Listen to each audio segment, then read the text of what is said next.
Subscribe करें हमारा YouTube channel VK math classes and press the bell icon, जिससे आपको आने वाली हर वीडियो का नोटिफिकेशन मिले सबसे पहले। हेलो एवरीवन, स्वागत है आपका मेरे YouTube channel VK math classes में। इस वीडियो के अंदर मैं आपको बताऊंगा कक्षा 12 केमिस्ट्री का बहुत ही मोस्ट टॉपिक जो आपके आने वाले एग्जाम के लिए पूछे जा सकते हैं, क्योंकि जो केमिस्ट्री का पेपर है यूपी बोर्ड के अंदर वो आपका होना है 7 मार्च के लिए। तो 7 मार्च के लिए आपके जो निम्नलिखित मतलब जो महत्वपूर्ण टिप्पणी हैं उनको हम इस वीडियो के अंदर डिस्कस करेंगे। वीडियो को शुरू करने से पहले अगर आप मेरे चैनल पर नए हैं तो चैनल को सब्सक्राइब कर लें और बेल आइकन को प्रेस कर लें, जिससे आपको आने वाली हर वीडियो का नोटिफिकेशन मिल जाए सबसे पहले।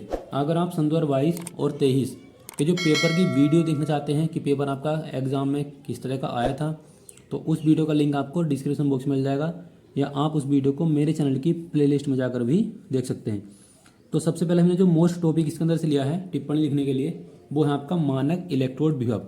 तो मानक इलेक्ट्रोड विभव हम किसे कहते हैं, इसके बारे में आपका एग्जाम में पूछ सकता है और बहुत ही इंपॉर्टेंट टॉपिक है आपका ये।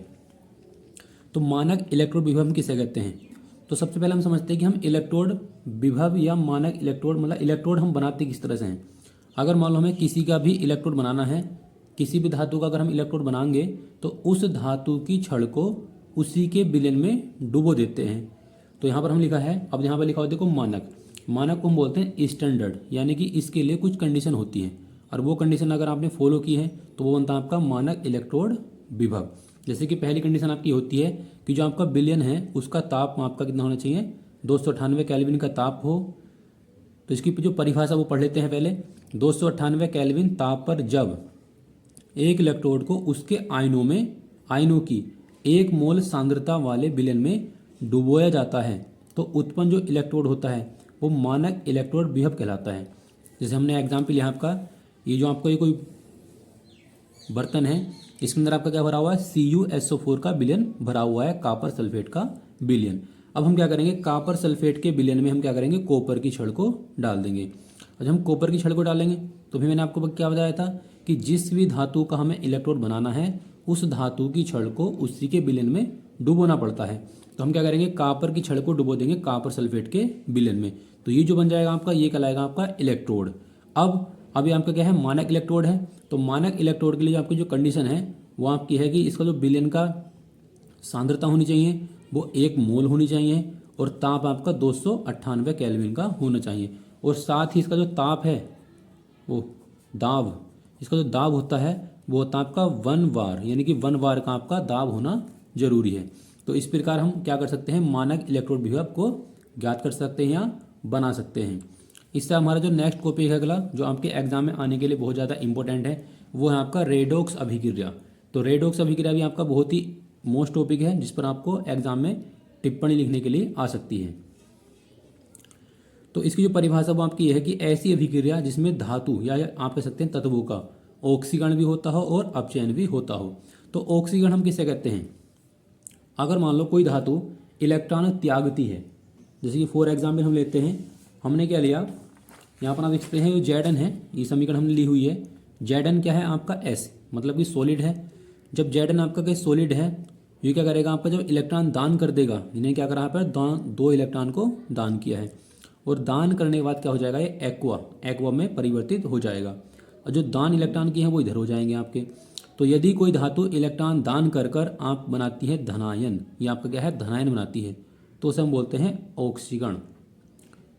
तो सीधी सी परिभाषा यह है कि धातु हमेशा इलेक्ट्रॉन दान करती है और अधातु हमेशा क्या करती है, इलेक्ट्रॉन ग्रहण करती है। तो Zn क्या है आपका, Zn क्या करा, 2 इलेक्ट्रॉन दान किए तो इसका क्या हुआ गया आपका, ऑक्सीकरण हो गया। तो ऑक्सीकरण में हमेशा धातु इलेक्ट्रॉन दान करती है। और अपचयन में क्या होता है, अब जो धातु इलेक्ट्रॉन दान करती है उसके दान किए गए इलेक्ट्रॉनों को ग्रहण करने के लिए कोई दूसरे तत्व की होना आवश्यक है। तो अगर हम सेल अभिक्रिया के अंदर देखते हैं तो Zn क्या करता है आपका, इलेक्ट्रॉन दान करता है, और Cu आपका क्या करता है, इलेक्ट्रॉन को ग्रहण कर लेता है। तो Zn ने जो इलेक्ट्रॉन दान किए वो ग्रहण कर लिया आपके Cu2+ ने, मतलब Cu ने क्या कर लिया, ग्रहण कर लिया। ये आपका पहले एक्वा था, 2 इलेक्ट्रॉन ने क्या करा, ग्रहण करे, और ग्रहण करने के बाद ये आपका बन जाएगा सॉलिड अवस्था में आ जाएगा। तो ये कहलाएगी आपकी अपचयन अभिक्रिया। तो सीधी सी परिभाषा इसकी ये है कि एक ही अभिक्रिया के अंदर देखो यहाँ का हमने क्या किया है, इन दोनों समीकरणों को आपस में मिला के लिखा है। तो इधर ये वाला पद और ये वाला लिख देंगे और इधर हम ये वाले पद लिख देंगे। ये 2 से 2 हो जाएगा कैंसिल। तो यहाँ पर आप देख सकते हैं इस अभिक्रिया के अंदर ये आपको जो समीकरण दी हुई है, इस समीकरण के अंदर Zn क्या क्या है, ऑक्सीकरण हुआ, क्योंकि देखो यहाँ पर Z की घात कुछ नहीं है, Zn की घात, और यहाँ घात कितनी है आपकी 2। तो इसका मतलब ये है कि Zn ने क्या किए हैं, 2 इलेक्ट्रॉन दान किए हैं और Cu ने क्या किया है, 2 इलेक्ट्रॉन ग्रहण किए हैं। तो एक ही अभिक्रिया के अंदर, ये आपका क्या है, एक ही अभिक्रिया है, तो एक ही अभिक्रिया के अंदर अगर कोई तत्व में क्या होता है, इलेक्ट्रॉनों का आदान प्रदान होता है, मतलब ऑक्सीकरण भी होता हो उसका और अपचयन भी होता हो। तो ऑक्सीकरण होता है आपका इलेक्ट्रॉन को दान करना और अपचयन होता है आपका इलेक्ट्रॉन को ग्रहण करना। तो ऐसी अभिक्रिया को बोलते हैं रेडॉक्स अभिक्रिया। तो ये आपका रेडॉक्स अभिक्रिया का एग्जाम्पल है और रेडॉक्स अभिक्रिया जो है बहुत इंपॉर्टेंट है आपके एग्जाम में आने के लिए। अब हम देखते हैं जो हमारी अगली टिप्पणी हमने लिया है इसके अंदर, वो है आपका मोल प्रभाज। तो जो मोल प्रभाज वाला क्वेश्चन था वो आपका सन 2022 की परीक्षा में पूछा गया था और हो सकता है ये एग्जाम में इस बार आ जाए। तो मोल प्रभाज हम किसे कहते हैं, विलयन में उपस्थित विलेय या विलायक। अब देखो हम विलेय कैसे कहते हैं और विलायक कैसे कहते हैं। विलयन के अंदर जिस पदार्थ की या जिस पदार्थ की मात्रा क्या होती है, अधिक होती है, उसे बोलते हैं हम विलायक। तो जिसकी मात्रा क्या होगी आपकी ज़्यादा होगी उसे हम विलायक बोल लेंगे, और जिसकी मात्रा क्या होगी कम होगी उसे हम क्या बोलेंगे, विलेय बोलेंगे।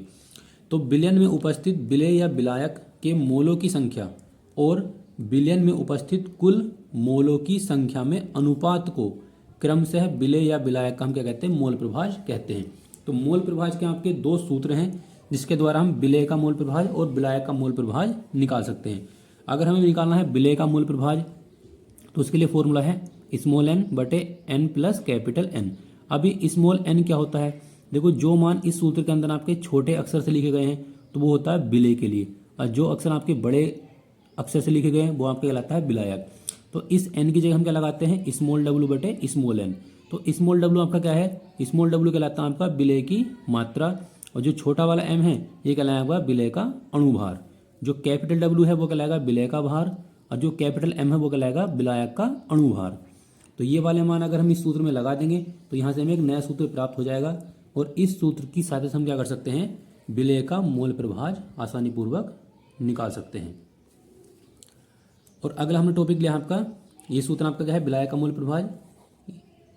इसका जो फॉर्मूला है विलायक वाला उसमें कैपिटल N ऊपर होता है और बाकी दो जो नीचे वाले पद हैं वो दोनों क्या होते हैं, सेम ही होते हैं। हमारा जो अगला टॉपिक है आपका एग्जाम में आने के लिए टिप्पणी के रूप में, वो है आपका राउल्ट का नियम। तो राउल्ट का नियम क्या होता है, तो राउल्ट के अनुसार आपका क्या है कि वाष्प दाब का आपेक्षिक अवनमन विलयन में उपस्थित विलय के मोल प्रभाज के क्या होता है, बराबर होता है। अगर हम इसे नई लाइन से लिखें तो हमने मान लिया, माना समान ताप पर शुद्ध विलायक और विलयन के वाष्प दाब क्रमशः P तथा PS हैं, और विलयन के विलय तथा विलायक के मोलों की संख्या आपकी N और कैपिटल N है, तब क्या होगा आपका राउल्ट के नियम के अनुसार P माइनस PS बटे P बराबर N upon N plus capital N। अब हम क्या करेंगे, इन वाले पद की जगह हम शेष वैल्यू सेम वैल्यू यहीं पे रख देते हैं। तो इस प्रकार हम कर सकते हैं, इसके अंदर से विलय का वाष्प दाब या विलायक का वाष्प दाब हम आसानी पूर्वक निकाल सकते हैं। तो ये आपको मैंने इस वीडियो के अंदर आपको 4 महत्वपूर्ण टॉपिक कराए हैं जिस पर आपके आने वाले एग्जाम में टिप्पणी लिखने के लिए आ सकती है। तो आई होप कि आपकी वीडियो अच्छी लगी होगी, और वीडियो अच्छी लगी तो वीडियो को लाइक करें, शेयर करें और मेरे चैनल को सब्सक्राइब करें।